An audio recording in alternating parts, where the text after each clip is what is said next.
I wonder when she'll die. I wish that day would come sooner. What will we do first when the inheritance becomes ours? Watching my daughter and son-in-law have this conversation with Guffaw's, my will to live started to fade. I'm a widow in my late 60s. My husband left this world at the young age of 50. After my husband, who had been running a shop, passed away, I took over it. However, my strength is reaching its limit, and I closed the shop last year. We had a daughter between us, who got married to a man 3 years older than her at 25 and left the house.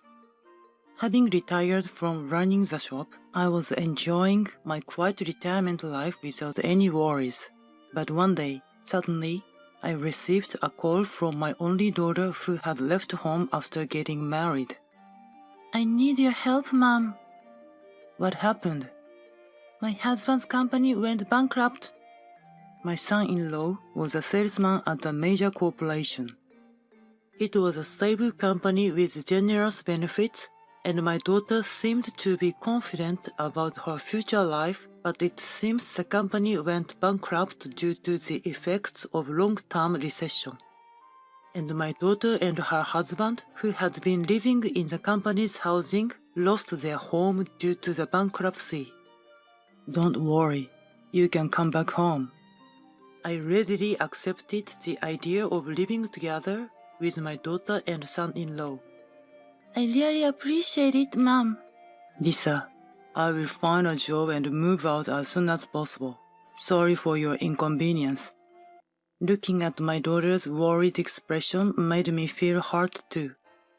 My son-in-law kept his head down with a remorseful expression.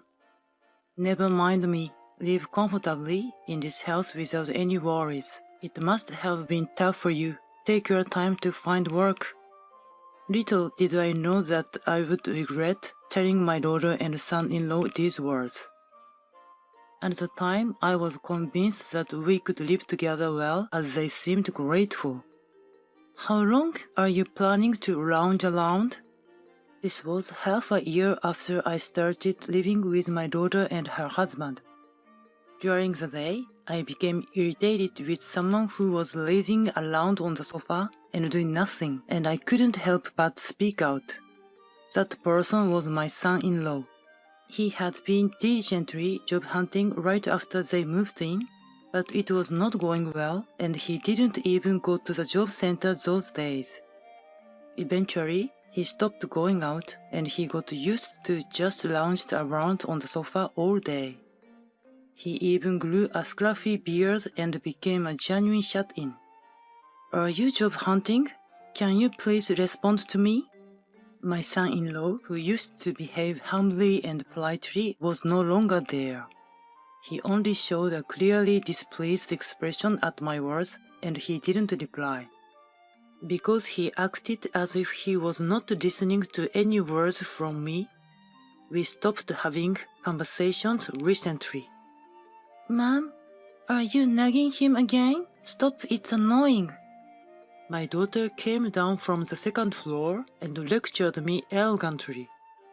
Do you guys even intend to find new jobs? It's been half a year since we started living together. We are looking. It's hard to find a new job right away due to the recession. I sighed in exasperation as my daughter, literally steaming and snorting, vehemently insisted that she was right. Although she did help with housework like cooking and cleaning, she, like her husband, was not proactive about going out to work. Since I had been living a free and easy life on my pension, I certainly couldn't afford to support them. Day by day, there came a limit to the amount of money I could dig into the sales of the store that I had saved for my retirement. Having had been relied by the daughter and son-in-law for so long, my days were filled with impatience. That being said, simply kicking them out of the house wasn't an option, and I couldn't figure out what was the right action in this situation.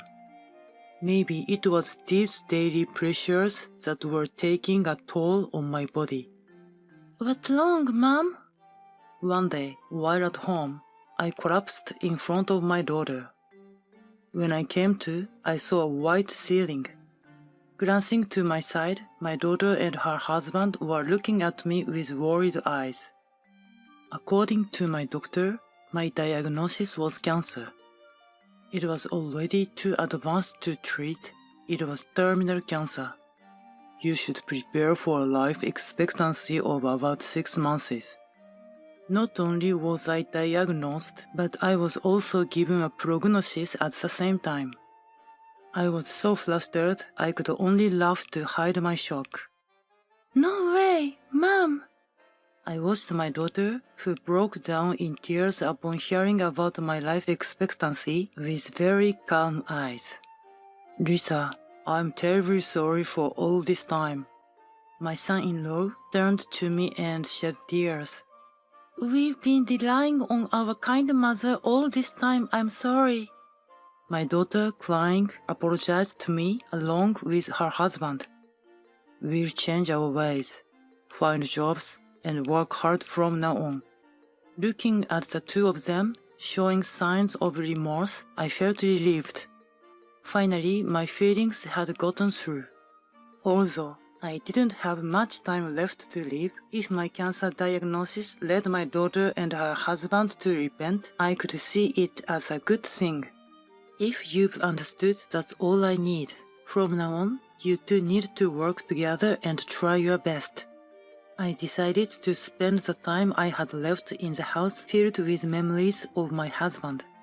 I was anxious about life with cancer, but with home medical care and my daughter's dedicated nursing, I was able to spend each day in peace. The words of my daughter's husband, who said he would change his mind, were kept.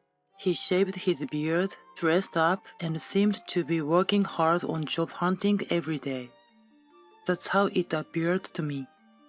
However, one day, waking up in the middle of the night and wanting to go to the bathroom, I was surprised by the conversation that I heard from my daughter and her husband's bedroom. I don't really have to look for a job, do I? Of course not. We'll soon inherit. We are lucky, aren't we?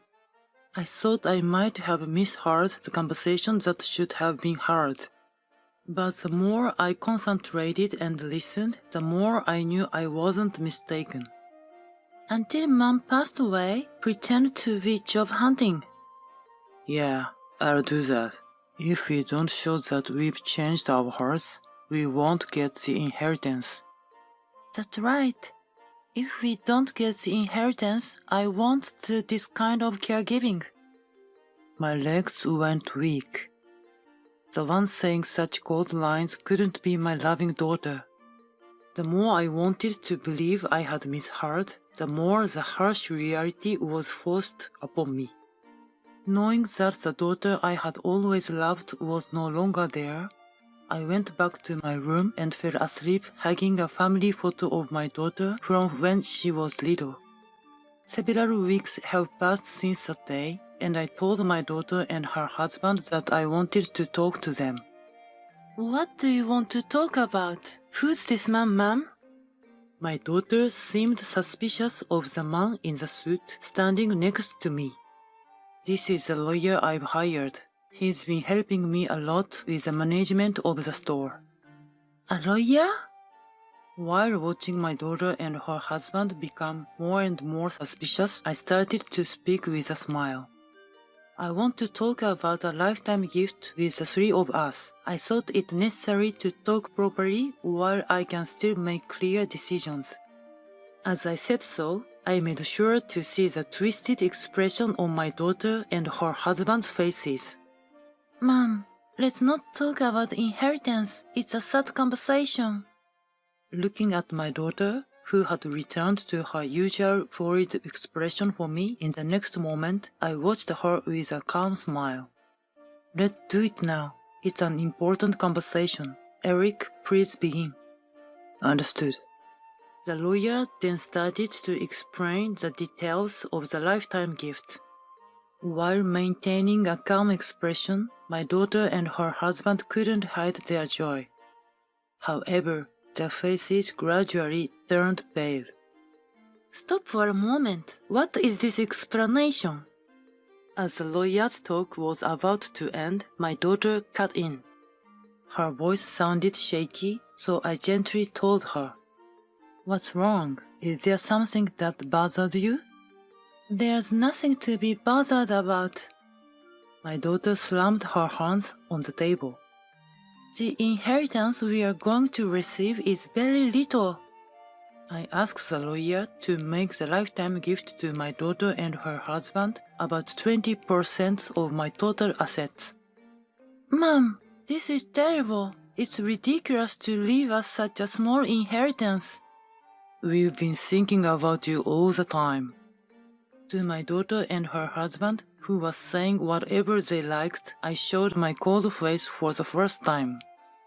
"Exactly. In order to get the inheritance, you two were trying very hard."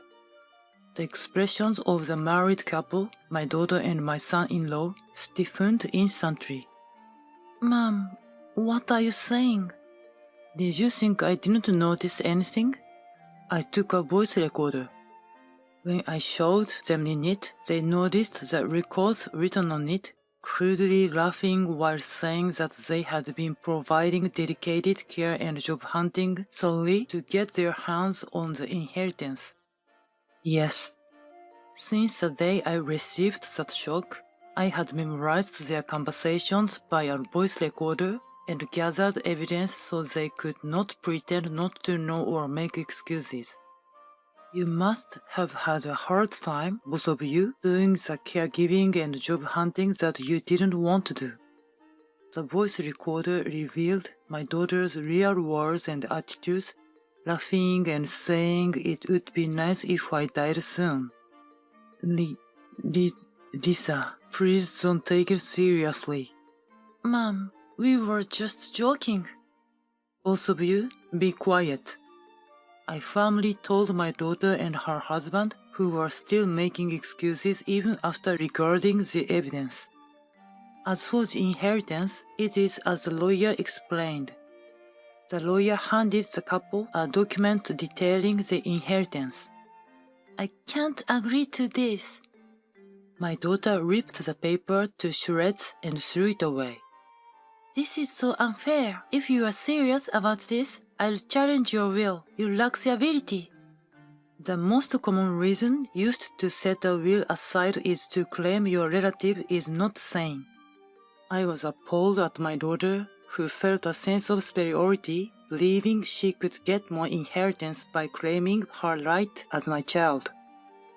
"You're sure to thoroughly investigate information that benefits you, don't you?" "What? Do you really think I'm totally ignorant?"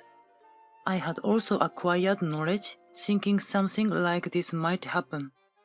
I could easily imagine that the two of them would try to secure their inheritance as much as possible. "You can challenge my will, but almost all of my property is gone." "What do you mean?" I had been doing everything I could to use up the inheritance. I had changed the funeral plan to a high-cost one and chose a high-class hospital for the hospice care to reduce the inheritance. Because there was not much left of the inheritance if she challenged my will, the amount wouldn't be much different from what she was getting. That can't be. Understanding that only a small portion of the inheritance would be left to them, the couple were furious and even started trembling. "So, I'm going to let go of this house and spend my time in a hospital for palliative care. You should also decide where you'll move to soon."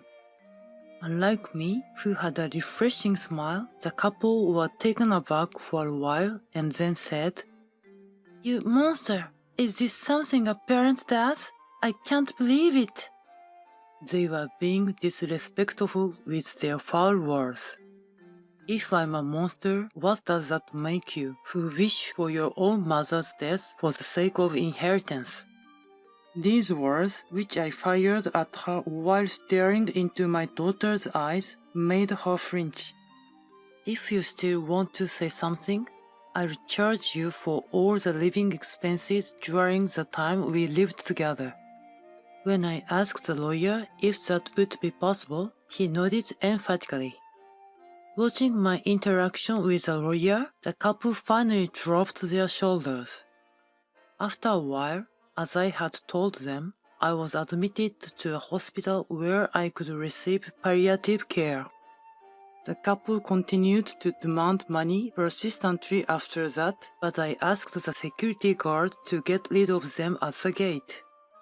I was deeply hurt by the horrible actions of my daughter. Even after I was admitted to the hospital, I was depressed, but being surrounded by the kindness of the nurses and staff, I gradually regained my strength. Now I am spending the rest of my life peacefully.